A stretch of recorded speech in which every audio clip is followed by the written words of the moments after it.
Chers téléspectateurs, bonsoir et bienvenue dans cette nouvelle édition de notre émission Reportage. La séquence d'aujourd'hui est dédiée à un groupe de gospel nommé les Gospel Singers. Ils chantent, disent-ils, pour annoncer l'évangile de Christ et son salut gratuit pour tous les hommes.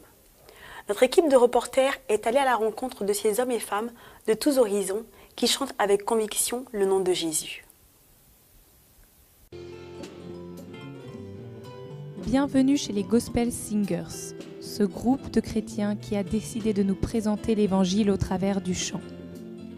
Concrètement, ça donne quoi la Bible en musique ?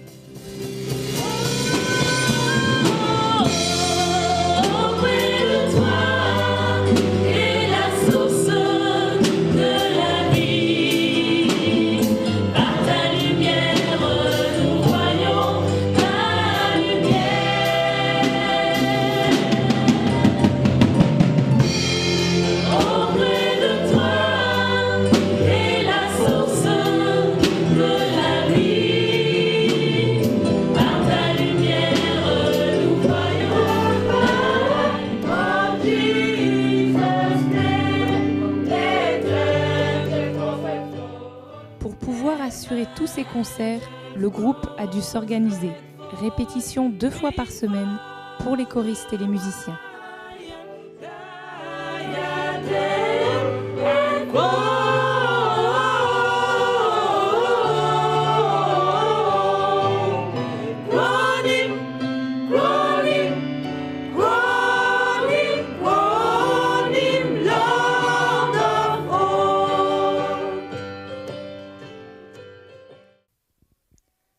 L'association possède aussi sa propre équipe de sonorisation.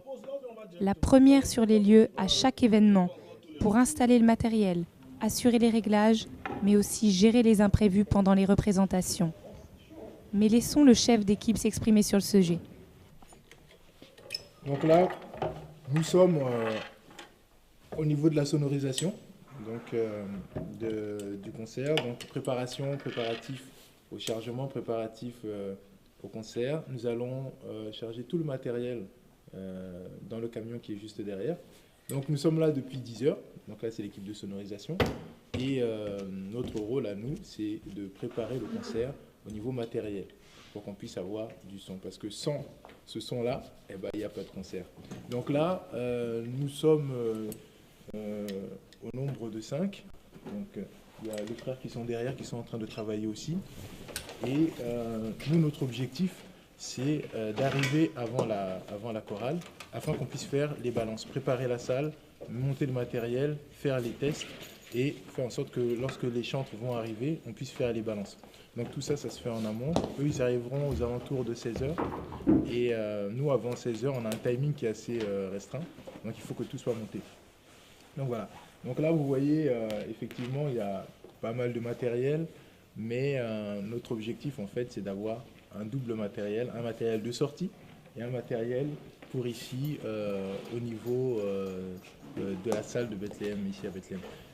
Il faut savoir que dans Génération Gospel, c'est vrai qu'on n'a pas beaucoup de moyens. Mais on compte sur les seigneurs pour qu'ils nous en donnent et pour que les seigneurs pourvoient afin qu'on puisse renouveler le matériel qui aussi subit aussi des chocs parfois dans les déplacements, lorsqu'on charge dans le camion, lorsque on va dans différents concerts et ça serait bien qu'on puisse avoir un double matériel, mais pour ça on prie le Seigneur afin qu'il pourvoie.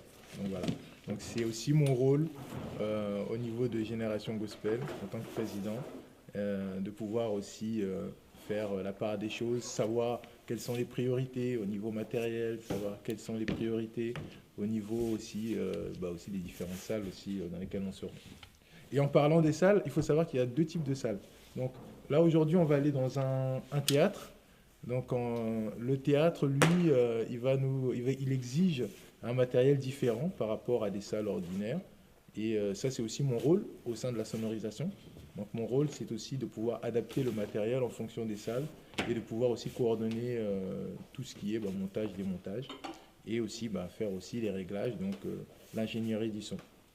Donc voilà, donc ça c'est mon rôle. Alors chacun d'entre nous a des rôles bien définis, hein. Il y en a qui s'occupent de charger le camion, il y en a qui s'occupent du démontage, comme là on voit.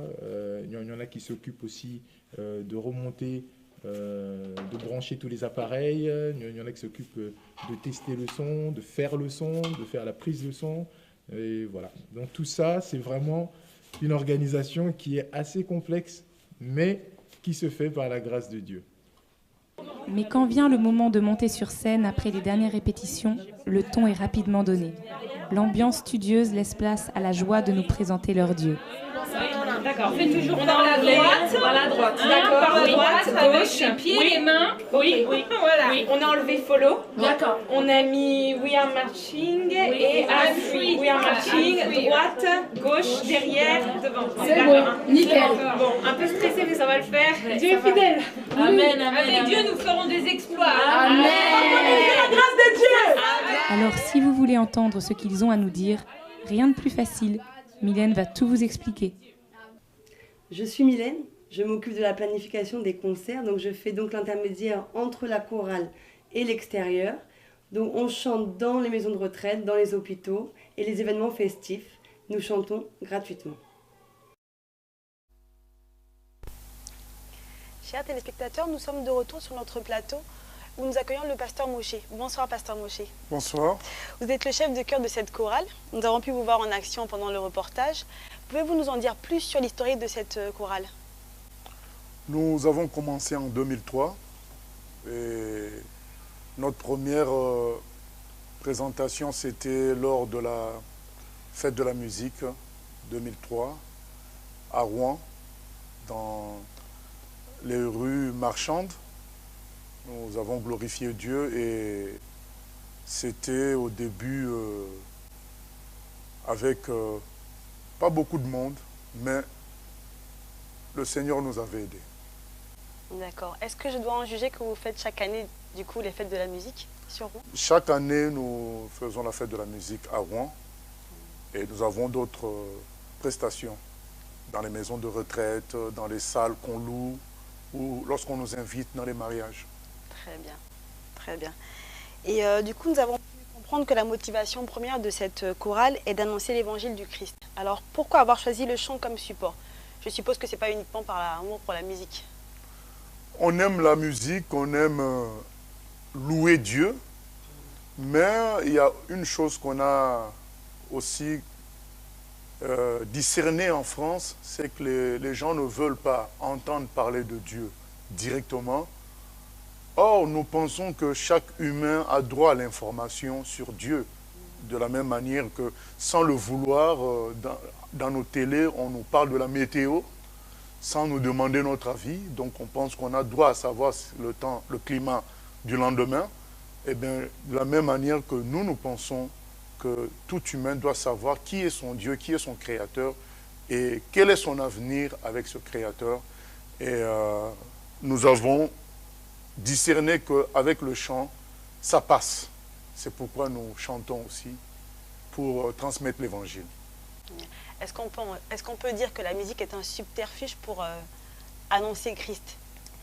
Ce n'est pas un subterfuge, parce que la Bible dit que tout ce qui respire loue l'Éternel. C'est vraiment quelque chose d'essentiel dans la création de Dieu. Il faut que tout ce qui respire loue l'Éternel, mais c'est le créneau que nous avons choisi. On pouvait faire autrement, mais c'est du moment que clairement nous annonçons dans nos chants Jésus, il n'y a pas de subterfuge, c'est clair. Parce que je comprends que vous vous positionnez vraiment comme annonciateur de l'évangile du Christ. C'est ça notre objectif principal, annoncer l'évangile. Et il y a des objectifs secondaires, entre autres louer l'Éternel, que tout ce qui respire, nous voulons entraîner que tout ce qui respire à louer Dieu. Très bien, d'où la joie qu'on peut voir pendant vos concerts qui se lit sur le visage des choristes.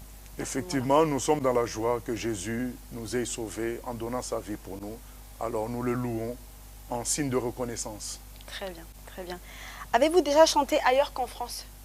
Oui, on a déjà chanté au Maroc, en Guyane, en Suisse et en France dans plusieurs endroits, mais à l'extérieur c'est Maroc, Guyane, Suisse. Très bien, donc j'en conclus qu'il y a des billets d'avion, il y a toute une logistique derrière tout ça. Et comment vous faites pour tenir financièrement, puisque j'ai cru comprendre que vous chantez gratuitement? Nous dépendons de Dieu. Si Dieu nourrit les oiseaux, il peut aussi nourrir, équiper notre chorale. Mais d'une manière concrète, chacun contribue, chaque choriste contribue. Les gens qui chantent, ils sont en même temps engagés dans cette cause de répandre l'évangile dans le monde entier. D'accord, donc on comprend que c'est vraiment toute une vie qui est mise au service du chant pour Jésus. Voilà, donc c'est chacun qui contribue avec les moyens dont il dispose afin que cet objectif soit atteint. Très bien. Donc vous êtes prêt à aller encore plus loin que la Guyane et toutes On ces... est prêt à aller en Australie, dans les îles Kiribati, dans le monde entier. Très bien. Avez-vous des projets à long terme pour ce groupe? Le projet à long terme, qui ne finira que lorsque ça sera la fin du monde, Jésus viendra nous chercher, c'est entraîner tout le monde à louer Dieu, parce que Dieu, c'est celui qui donne le souffle de vie, qu'en reconnaissance, chaque humain puisse dire merci à Dieu pour ce qu'il a créé et surtout pour ce qu'il a sauvé par son Fils Jésus-Christ. Très bien, très bien. Le message est vraiment clair, Pasteur Moshe. Chers téléspectateurs, nous arrivons à la fin de notre émission. Pasteur Moshe, vous n'êtes pas venu seul. Quelques membres de votre chorale vous accompagnent. Est-ce que vous pourriez clore ce moment par un chant? Sans problème, et ce sera avec joie. Je vous remercie.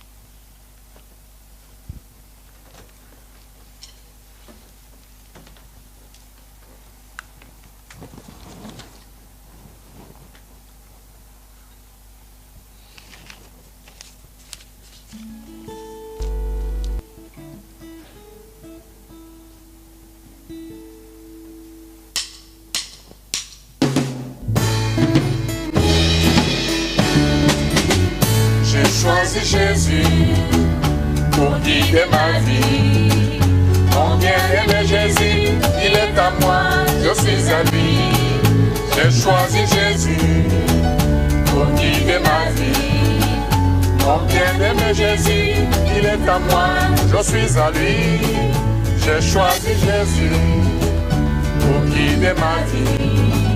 Mon bien-aimé Jésus, il est à moi, je suis à lui. J'ai choisi Jésus pour guider ma vie. Mon bien-aimé Jésus, il est à moi, je suis à lui. En marchant dans les chemins, dans les rues, observant tous les passants, chacun suivant sa propre voie, égoïstement, tristement. Mon cœur rempli de tristesse, je me pose autant de questions. Ça veut dire qu'un jour ils connaîtront la mort.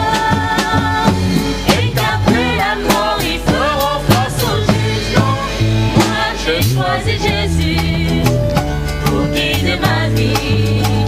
Mon bien-aimé Jésus, il est à moi, je suis à lui. J'ai choisi Jésus pour guider ma vie.